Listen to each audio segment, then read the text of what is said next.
2024년 부활의 생명과 소망이 우리 모든 성도들과 여러분의 삶 속에 가정 가운데 풍성하시기를 주님의 이름으로 축복합니다. 우리 이렇게 함께 인사하십시다. 예수님 부활하셨습니다. 그는 진실로 살아나셨습니다. 그렇습니다. 모든 생명이 새롭게 움트는 봄의 계절에 변화와 함께 찾아온 아름다운 꽃들을 통해 우리는 생명을 보게 됩니다. 오늘 이 아침 우리가 맞이한 주 예수의 부활은 인간이 승리한 것이 아니라, 인간의 계획이 완성된 것이 아니라 하나님의 승리요, 하나님의 구원의 역사가 예수 그리스도를 통해서 이루어진 것을 우리가 보고 믿고 확신하는 이 아침입니다. 세상이 냉대와 조롱을 퍼부을 때 비난과 모욕을 받으시며 고난의 길, 십자가의 길을 걸어가시며 자신을 저주하고 또한 인간의 손에 못 박히시우면서 죽기까지 오늘 그 하나님의 사랑을 우리 안에 확증하신 이가 하나님의 아들 예수 그리스도이십니다. 그것은 마지막이 아니었습니다. 그것은 끝이 아니었고 그것은 절망이 아니었습니다. 생명이요 부활이요 우리에게 주신 하나님의 구원의 은총이요 은혜였습니다. 세상에 하나님의 아들을 버리고 저주하고 못 박아 죽여 이제 승리했다 만끽하려는 순간 오히려 인간의 모든 계계와 모사는 무너지고 하나님의 영광의 눈부신 승리가 온 세상에 선포되었으니 이것이 곧 부활의 기쁜 소식으로 교회가 그리고 모든 성도들이 세상에 전파해야 할 소식입니다. 우리 다시 한번 이렇게 외쳐봅시다. 예수 부활하셨습니다. 그는 진실로 살아계십니다. 그렇습니다. 예수 그리스도의 십자가와 부활은 교회가 주님 오시는 그날까지 선포해야 할 복음이요 우리의 신앙과 믿음의 중심이라는 것입니다. 그런데 이 부활을 처음 목격하고 전한 이가 막달라 마리아, 오늘 요한이 전한 복음에서는 한 가녀린 여인이었다라고 말을 합니다. 오늘 이 여인을 통하여 주님의 제자들 중 일부에 지나지 않은 이들이 그 예수님의 빈 무덤을 목도하게 되었습니다. 안식 후 첫날 일찍이 아직 어두울 때 막달라 마리아가 무덤에 와서 돌이 옮겨진 것을 보며 시몬 베드로와 주님이 사랑하셨던 다른 제자에게 달려가 오늘 그 주님의 무덤에 돌이 굴려지고 시신이 없다는 사실을 전합니다. 지난밤 예수 죽으심을 그들은 똑똑히 보았습니다. 십자가에서 처절하게 부르짖으시며 운명하신 예수님을 보았습니다. 그리고 어두컴컴한 새벽녘 이 여인은 한 걸음에 예수님을 장사 지냈던 무덤으로 달려갔습니다. 동행한 이도 없었습니다. 홀로였습니다. 그러나 막상 도착해 보니 무덤을 막고 있던 돌은 옮겨져 있었고 그 안에 예수님의 시신은 없었습니다. 누가 치웠을까? 누군가 예수님의 시신을 치웠겠구나. 그녀는 너무 당황스러웠습니다. 즉시 제자들에게 달려가 이 같은 상황을 전합니다. 이 황망한 소식에 게바라 이름하였던 제자 시몬 베드로는 평소 주님이 그토록 사랑하셨던 또 다른 제자 한 사람과 더불어 황급히 무덤으로 달려갔습니다. 정말 그녀가 말한 대로였습니다. 어떻게 이런 일이? 우리는 참으로 당혹스러울 때, 당황할 때, 우리의 생각대로 되지 않을 때 이렇게 외칩니다. 어떻게 이런 일이? 어떻게 이와 같은 일이 일어났을까? 무덤에 들어가 보니까 세마포가 놓여 있었고 머리를 쌌던 수건은 세마포와 함께 놓이지 않고 딴 곳에 그대로 놓여져 있던 모습. 요한은 이것을 그대로 묘사하여 자신의 복음서에 담아 두었습니다. 정말로 진짜 그녀의 말은 사실이었습니다. 달려가 그들이 본 곳 또한 빈 무덤뿐이요 그리고 주인 없는 세마포였습니다. 수위였습니다. 오늘 이 무덤은 다른 사람이 누워진 무덤이 아니었습니다. 분명 예수님이 장사되었던 무덤이었습니다. 예수님을 감쌌던 세마포였습니다. 오늘 이 세마포는 다른 이의 것이 아니었습니다. 예수님의 수위였습니다. 그런데 그 육신은 없었습니다. 그곳에 없었습니다. 어떻게 이럴 수가? 바로 이게 부활의 아침입니다. 오늘 이 자리에, 예배의 자리에 나오신 여러분, 부활의 기쁜 소식을 우리는 안고 왔지만 우리는 여전히 우리의 삶의 자리에서 이렇게 외칩니다. 어떻게 이런 일이? 그러며 어떻게 이럴 수가? 우리의 삶에 그와 같은 일을 목도할 때가 참 많습니다. 가정의 일을 통해서나 또 자녀의 일을 통해서나 생업의 일을 통해서나 당혹스럽고 당황할 때 오늘 우리가 생각하고 있는 것과는 다르게 상황들이 일어나고 벌어질 때 어떻게 이런 일이 그러면 어떻게 이럴 수가 있을까? 요한이 전한 복음의 오늘 20장 9절은 성경에 그가 죽은 자 가운데 다시 살아나야 하리라는 말씀을 아직 알지 못하였기 때문이다 라고 기록합니다. 우리는 그런데 이 말씀을 알잖아요. 그런데 예수님의 제자들과 막달라 마리아는 아직 알지 못하였다. 믿음이 무엇일까요? 믿음은 예수를 그리스도로 믿는 것이요. 믿음은 예수 그리스도가 하나님의 아들이시오 우리의 구주이시는 것, 이것을 확신하는 것입니다. 오늘 이것을 내가 아는 것이 믿음이 아니죠. 성경을 통해서 우리는 설교를 통해서 우리는 어떤 경우로도 알 수는 있습니다. 그러나 믿는 것과는 달라요. 아는 것은 믿음이 아닙니다. 그러나 믿는 것은 아는 것으로부터 옵니다. 그런데 그 알미 나의 지식이나 나의 마음의 감정이나 나의 결단만을 통해서 아는 것일까요? 아닙니다.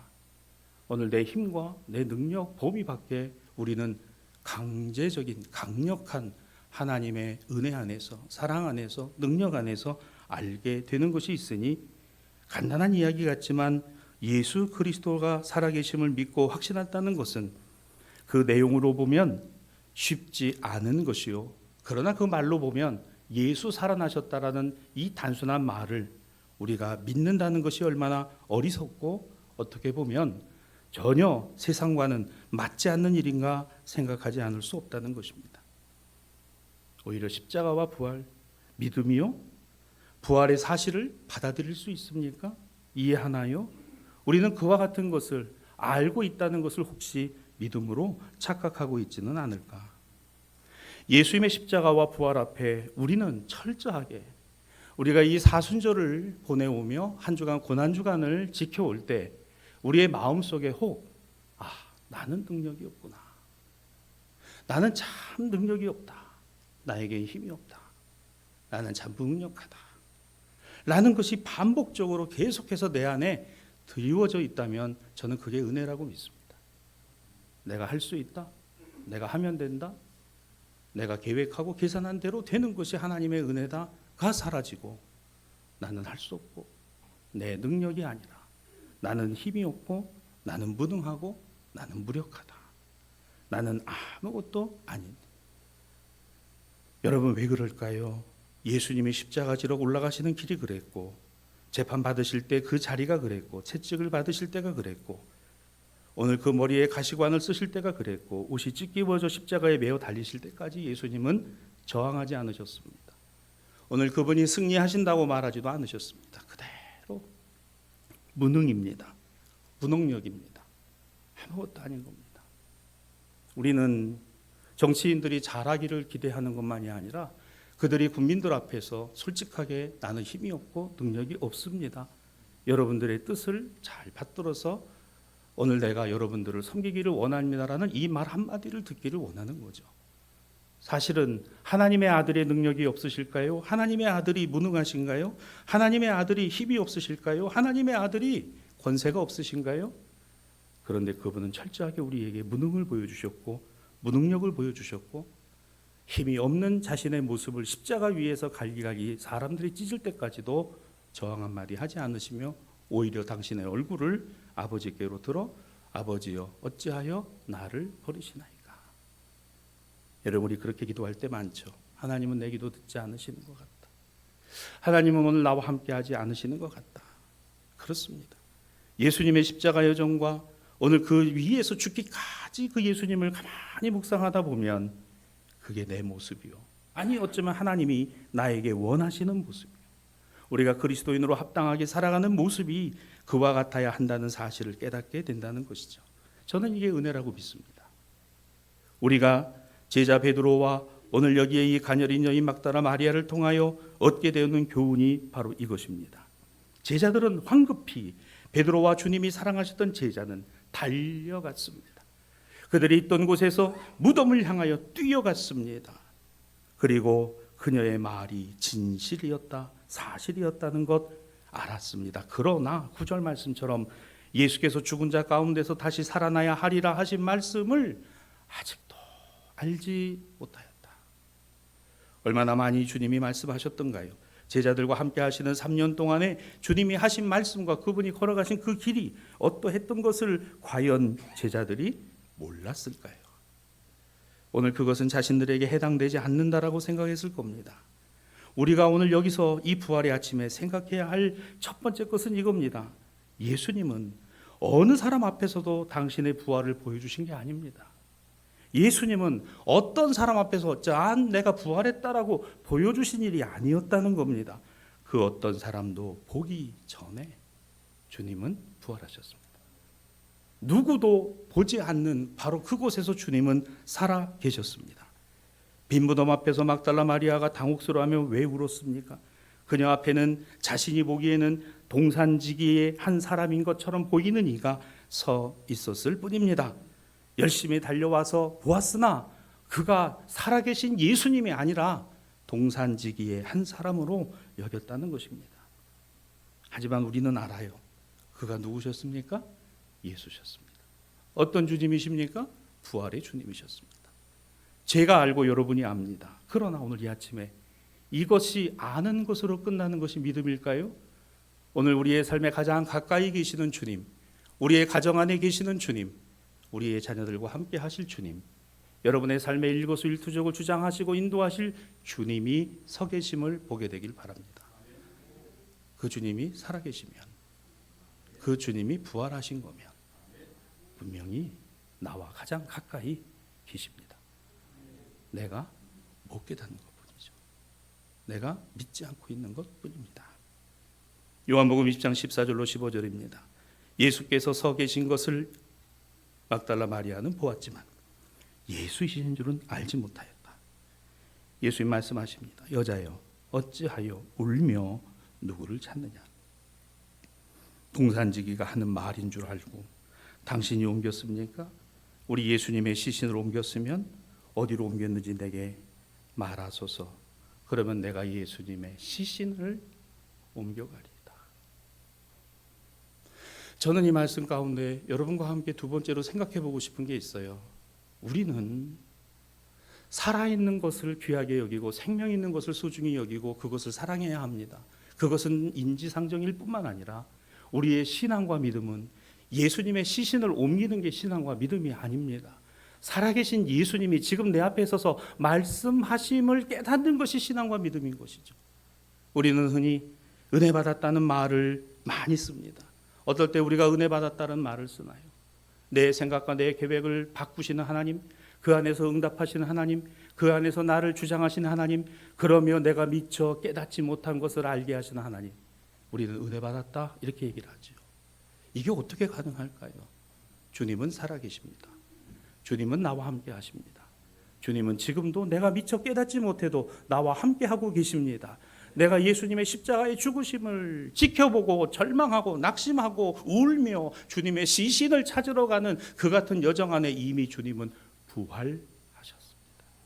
이미 내가 보는 앞에서가 아니라 내가 알지 못하던 그 순간에도 저는 하나님께서 우리의 모든 일거수일투족의 삶을 주장하신다고 믿습니다. 아니, 믿는 자에게 주시는 하나님의 은혜는 바로 그것입니다.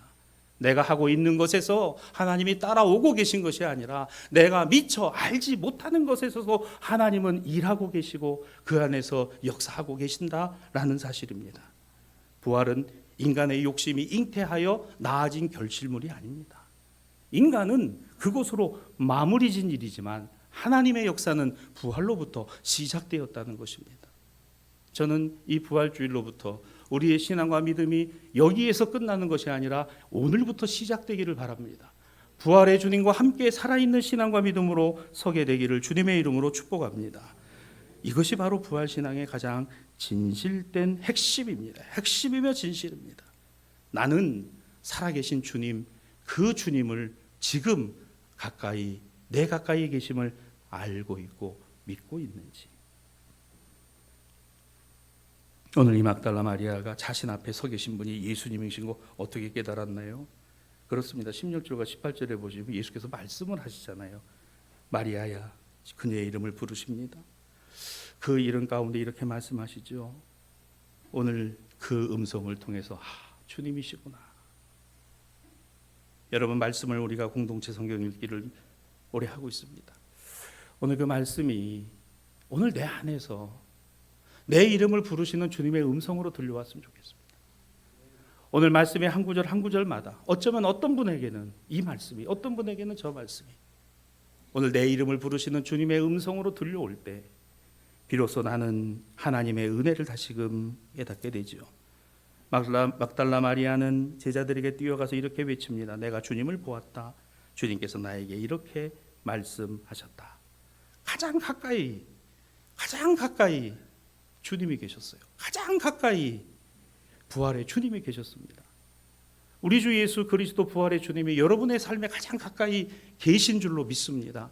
아니, 계심을 깨닫는 저와 여러분이 되기를 주님의 이름으로 축원합니다. 여러분의 가정에 주님이 계시고 그 주님이 살아계시고 그 주님이 말씀하고 계심을 내가 듣고 있다면 걱정하지 마세요. 두려워하지 마세요. 염려하지 마세요. 울지 마세요. 속상해하지 마세요. 당혹스러워하지 마세요. 나의 가장 가까이 주님이 계십니다. 내 가장 가까이 부활의 주님이, 생명의 주님이, 살아계신 주님이 함께하고 계십니다. 그 주님은 이 제자들에게만요, 동시에 엠마오로 가든 낙심과 절망으로 자신들의 고향으로 돌아가던 그들에게 뿐만 아니라 갈릴리로 돌아가서 고기잡이를 하던 예수님이 사랑하셨던 그 제자들 가운데에도 동일한 주님, 부활의 주님, 생명의 주님, 소망의 주님이 가장 가까이 가 계셨다는 것입니다. 베드로에게는 내가 나를 사랑하느냐, 내가 나를 사랑하느냐, 내가 진정 나를 사랑하느냐, 가장 가까이. 여러분, 주님의 음성은요, 가까워야 들려요. 가까워야 들립니다. 여러분, 우리가 하나님께 가까이 가는, 주님께 가까이 가는, 교회를 가까이 하는, 오늘 여기에서 우리는 우리의 신앙과 믿음의 모습을 볼 수 있다는 것이죠. 내가 알고 있는 것은 신앙과 믿음이라고 부르기에는 좀 부족합니다. 아니, 많이 부족합니다. 내가 오래도록 교회를 다니며 신앙과 믿음의 훈련을 받았다 하는 것으로 많이 되는 것이 아니라 지금 나는 주님을 보고 있고 지금 나는 나와 가장 가까이 계시는 그 주님의 음성을 듣고 있습니다의 고백과 확신이 있어야 한다는 것이죠. 내가 주님을 보았다. 주께서 나에게 이렇게 말씀하셨다. 여러분, 초대교회는 예배의 형식이 처음에 없었습니다. 사도들이 내가 주님과 함께 다니며 있었던 일들을 전하고 입에서 입으로 구전되어진 내용들이 오늘 그들이 모일 때마다 그 말씀으로 아멘하고 그러며 주님께서 주신 떡과 잔을 나누며 오늘 그 말씀이 그러한가 하여 날마다 상고하며 오늘 나가서 예수가 그리스도임을 전하며 유대교회 성전에 가서 전하며 길에서도 전하며 가정에서도 전했던 것이 초대교회 성도들의 삶의 모습이었다는 것을 우리는 알고 있습니다. 그러면 그들의 신앙은 어떤 것이었을까요? 내가 주님을 보았습니다. 주님이 나에게 말씀하심을 나는 듣고 있습니다. 이것이 가장 중요한 신앙과 믿음의 고백이라는 겁니다. 또 한 사람이 있습니다. 오늘 이 예수의 부활하심과 살아계심과 구주되심을 부정하고 오히려 오늘 그 예수님을 믿는 이들을 잡아 핍박하고 오늘 그 교회를 깼던 바울입니다. 의심이 많았습니다. 합리적이며 배울 만큼 배운 사람이었습니다. 오늘 서신서의 본문은 고린도전서 15장은 그러던 바울이 이렇게 달라졌어요. 내가 받은 것을 너희에게 전하노니 성경대로 그리스도께서 우리 죄를 위하여 죽으시고 장사 지낸 바 되셨다가 성경대로 사흘 만에 다시 살아나사 게바에게 보이시고 12제자에게와 500여 형제에게 일시에 보이셨나니 그 중에 대다수는 살아있고 어떤 사람은 잠들었으며 후에 야고보에게와 모든 사도들과 맨 나중에 만삭되지 못하여 난 자 나 바울에게도 보이셨느니라. 성경대로. 바울이 말하는 성경은 구약 율법이 예언된 내용들입니다. 그는 말씀을, 그 율법을, 그 예언을 알고 있었지만 거기에 담겨져 있는 하나님의 구원의 메시지가 예수 그리스도시라는 걸 몰랐어요. 믿지 못했어요. 믿지 않았습니다. 그런데 어떻게 믿게 됐나요? 예수님을 다메섹 도상에서 만났어요. 예수님을 만났습니다. 사랑하는 여러분, 여러분이 여러분의 삶에 당혹스러울 때, 눈물이 나고 가슴 아플 때 바로 거기서 주님을 만나시길 바랍니다. 내가 의기양양하고 내가 아는 것이 다고 내가 하는 것이 힘이고 능력이라고 하는 바로 그 자리에서 주님을 만난 바울이었습니다. 거기서 꼬꾸라졌어요. 거기서 그 인생이 180도로 달라졌습니다. 누가 바울을 바꿀까요? 지식 위에 지식, 지혜 위에 지혜, 능력 위에 능력, 오직 하나님 한 분뿐이십니다. 그 영광을 당신의 아들 예수 그리스도에게 주셨습니다. 그 주님은 가장 많이 배우고 가장 많이 율법에 정통하고 가장 많이 율법으로 하나님을 사랑한다 하는 바울이 거꾸로진 것은 바로 그것 때문이었어요. 지혜 위에 지혜, 지식 위에 지식, 능력 위에 능력, 권력 위에 권력, 하나님의 힘이 그를 완전히 바꾸셨으니 부활하신 예수 그리스도를 보므로. 여러분, 날마다 우리의 삶에 기운이 없습니다. 힘이 없어요. 속상한 일이 일어나기도 합니다. 가슴 아프기도 하고 눈물이 앞을 가릴 때도 있고 정말 말할 수 없는 힘들고 어려운 상황이 우리 안에 끊임없이 일어날 때마다 나에게 가장 가까이 계신 분이 계시니 부활의 주님, 생명의 주님, 소망의 주님이 내 이름을 부르시며 내가 네 앞에 있다. 내가 너와 함께 있다. 여러분, 이 말씀이 우리를 살게 하니 바울은 이야기합니다. 형제들아, 내가 너희에게 전한 복음을 너희로 알게 하노니 너희가 이것을 받은 것이요 너희가 그 가운데 선 것이니 너희는 내가 전한 이 말을 굳게 지키고 헛되이 믿지 않으면 그로 말미암아 구원을 받으리라. 구원을 받으리라. 예수님의 죽으심과 부활은 예수님을 가장 가까이 했던, 사랑했던 이들이 가장 먼저 보고 믿었다는 사실 안에 있었습니다. 막달라 마리아와 제자들이, 그리고 베드로와 주님이 사랑하셨던 또 다른 제자와 바울이 믿을 수 없는 사람의 말을 믿었으며 믿을 수 없었던 사람이 믿었으며 믿고 싶지 않았던 사람이 믿게 되는 것이 부활의 주님의 복음의 능력이라는 겁니다. 여러분, 우리는 그걸 갖고 있는 사람들이고 확신하는 사람들이라는 것입니다. 여러분, 누가 나를 알아주어서 내가 힘을 얻고 내가 그 안에서 용기를 백배해 가는 것만이 인생이 아니라, 아무도 나를 알아주지 아니한다 하더라도 주님이 나를 알고 계시고 내 힘겹고 어려운 것을 주님이 붙들고 계시다는 사실이 오늘 나를 살게 하고 나를 힘있게 하니, 나는 무지하오나 나는 무능하오나 나는 힘이 없사오나 그러나 내게 능력 주시는 자 안에서 나는 살아가며 나는 힘을 얻으며 나는 거기서 일어서며 나는 거기에서 소망을 봅니다. 전능하신 하나님 안에 이처럼 예수를 믿고 따르는 삶이 성도의 십자가와 부활의 신앙이더라는 겁니다. 우리는 왜 교회를 다닙니까? 예수 살아계심의 부활의 생명과 소망이 아니라면 우리는 그 어떤 것도 교회 안에서 발견할 수 없을 것입니다. 아니, 이것이 없다면 우리는 교회에서 그 어떤 것도 얻을 수 없다는 사실입니다. 아니, 신앙과 믿음은 생명이신 예수 그리스도가 아니면 신앙과 믿음이 아니라는 사실입니다. 나의 무능과 무지가, 그 안에서 오는 삶의 곤고와 응어리지고 긁곡진 인생의 행보는, 그러나 내 생각보다도 나에게 더 가까이 와 계시는, 나에게 더 가까이 와 계시는 생명이신, 소망이신, 구원이신 부활의 주님으로 깨닫고, 그래서 비로소 아멘, 내 삶의 의미를 되찾게 되고, 두려움이 찾아오나 두려워하지 아니하고, 불안하지만 그 불안에서 다시 일어설 수 있고, 염려와 근심과 걱정이 여전히 내 안에 있으나 그러나 나는 무능하고 나는 무능력하구나. 주님이 오늘 나와 함께 하시니 주님, 내가 그 주님의 능력 안에서 일어서겠습니다. 이게 우리의 신앙과 믿음이더라는 겁니다. 왜요? 주님은 살아나셨습니다. 주님은 부활하셨습니다. 우리의 인생에서 예수를 만나는 것, 부활의 예수로 우리의 인생의 변화가 시작되는 것, 생명 때문입니다. 여러분, 얼마나 가까이 계신가요? 생명으로, 빛으로, 생명이 생명을 낳고 빛이 빛을 보입니다. 우리가 무지하고 무능하다는 사실이 오히려 부끄럽지 않은 것은 오늘 그 안에 주님으로 꽉 채울 수 있는 빈 무덤이기 때문입니다. 사랑하는 여러분, 빈 무덤을 부끄러워하지 마십시오. 비었다는 것에 당혹스러워하지 말고 오늘 빈 무덤 때문에 낙심하고 절망하지 마십시오. 주님은 살아나셨습니다. 주님은 살아계시고 여러분 차라리 이 무덤이 비어있다는 사실이 얼마나 감사한지요.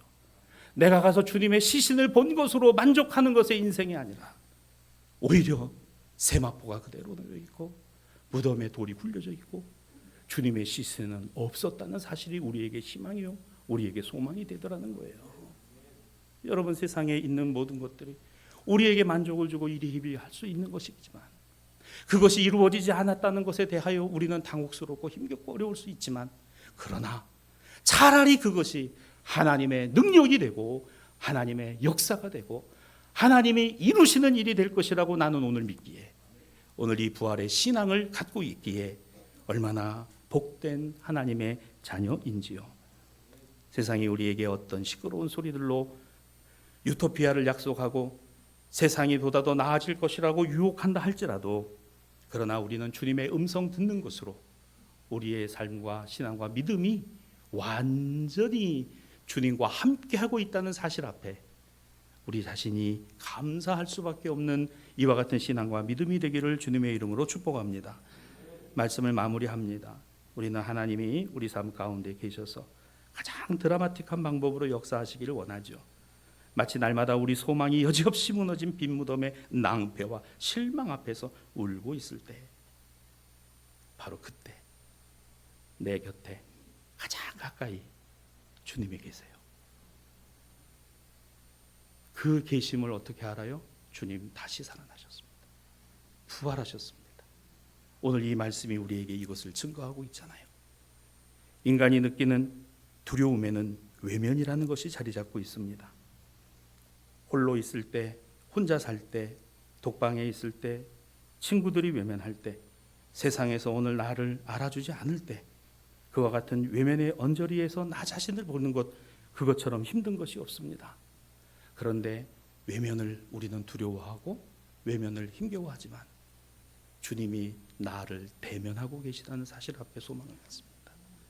주님이 나를 바라보고 계시고 내 이름을 부르신다는 사실에 나는 소망을 가져요. 사랑하는 여러분, 사랑은 만남 안에서 그 만남과 교제 안에서 그 교제 속에서 나와의 관계 안에서 피어나는 하나님의 역사가 곧 하나님의 사랑이더라는 겁니다. 여러분 우리는 외면받는 세상을 두려워하지 말고 주님과 대면하고 있는 내 자신을 통해서 부활의 주님이 능력되고 역사되기를 이 부활의 아침에 여러분을 축복합니다. 가장 가까이 계십니다. 가장 먼저 보고 믿을 수 있는 기회의 때가 이 부활의 아침입니다. 분명 우리의 생각보다 하나님의 능력은 더 가까이 있어요. 그렇습니다. 능력은 하나님께 있고 주님은 진실로 부활하셨습니다. 능력은 하나님께 있고 나는 그 능력 주시는 자 안에서 그 주님 나랑 가장 가까이 계시는 그 주님을 보고 그 음성 들으며 그 손을 붙들고 오늘도 내 삶의 빈 무덤을 박차 일어나 그 주님과 함께 힘있게 주님 나라 갈 때까지 살아가는 저와 여러분 우리 모든 성도들이 되시기를 주님의 이름으로 축원합니다.